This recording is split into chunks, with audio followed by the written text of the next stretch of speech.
Uhum. Então, quando a gente fala de um transtorno de personalidade narcisista, nós estamos falando desse conjunto de comportamentos que têm essa rigidez. E existem várias características, mas tem algumas que são principais, que é a falta de empatia, a necessidade de validação e a grandiosidade, o senso de grandiosidade.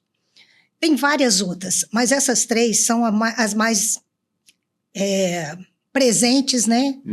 E impactantes. E uma tem a ver com a outra. Porque o narcisista é o seguinte, ele tem um sentimento de inferioridade muito grande, uma vergonha muito grande, um sentimento de inadequação muito grande, que ele não suporta. Ele não sabe lidar com isso, ele não consegue lidar com isso. Então, ele encontra alguns mecanismos para esconder, né, esses sentimentos. A grandiosidade é um deles. Então, ele constrói uma máscara, ele constrói um perfil para camuflar isso, para que ninguém perceba o nível da insegurança dele, o nível da vergonha dele. Então, esse comportamento grandioso é uma coisa que ele tenta convencer ele próprio e as outras pessoas. Então, ele precisa do outro para confirmar essa grandiosidade. Não é uma autoestima boa. Quem tem uma autoestima boa sabe o valor que tem, não precisa de ninguém aprovar. Mas o narcisista, ele tem isso construído. Então, ele precisa da validação externa para provar que ele é mesmo grandioso. Então, ele precisa das pessoas de estarem aplaudindo, reconhecendo, validando, servindo, fazendo à vontade, porque aí ele está se vendo através do olhar daquela pessoa. Então, ele é dependente do outro para validar ele. Daí tem o sentimento de grandiosidade com a necessidade constante de validação. E como narcisista, o outro serve como fonte de suprimento para ele, ele também tem dificuldade de empatia, porque ele não olha o outro como o outro. Ele não olha a outra pessoa como alguém que tem características próprias, que tem necessidades próprias, que merece também alguma coisa. Ele olha para o outro para esperar a validação do outro.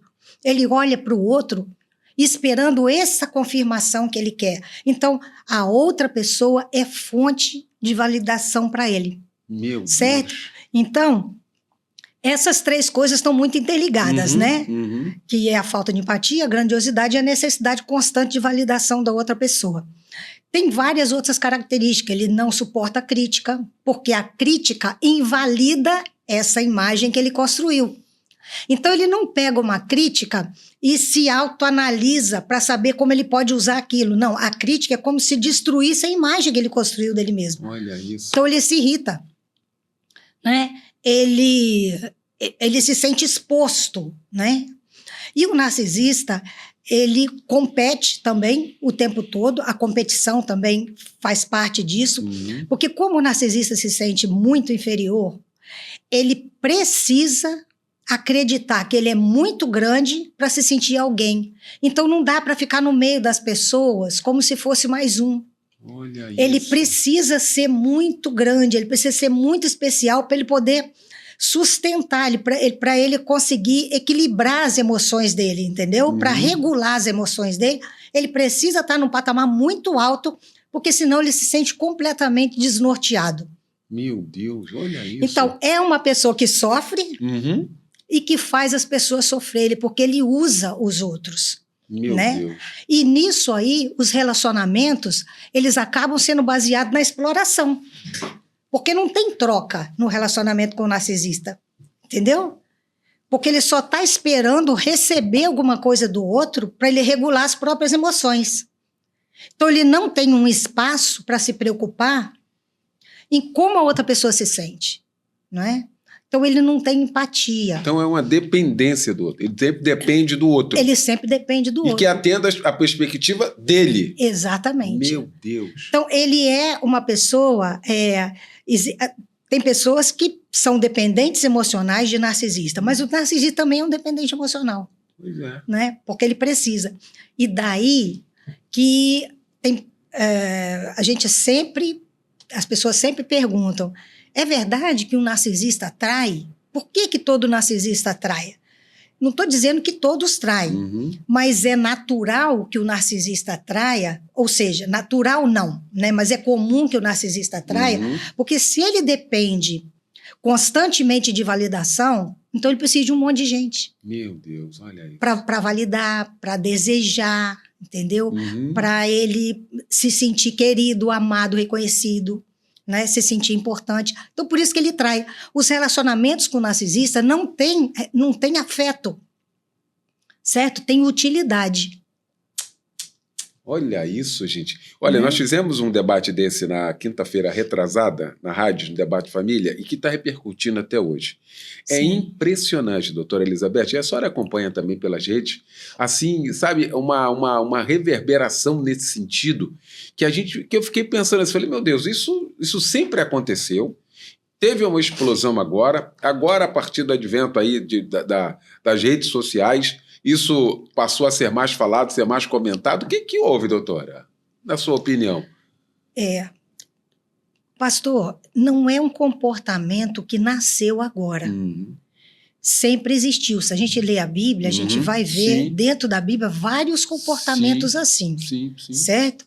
Então, mas o termo narcisismo, não é? Ele foi tomando, ele foi sendo conhecido recentemente.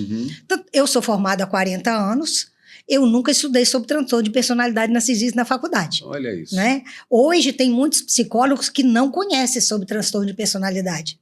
Então, essa propagação, essa divulgação maior do tema é muito importante. Não é porque agora que surgiu, agora que se está se falando disso muito. E essa fala tem sido libertadora. Verdade. Porque muitas pessoas ficaram amarradas, presas num relacionamento assim, anos e anos, tentando descobrir o que elas fizeram de errado.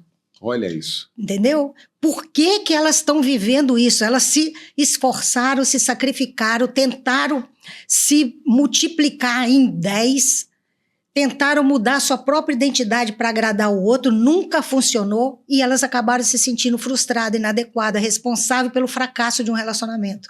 Olha, entendeu? Isso, e, na verdade, o problema é com o outro. Porque não tem nada que você faça, que você mude essa outra pessoa. Olha isso. E quais as causas do narcisismo?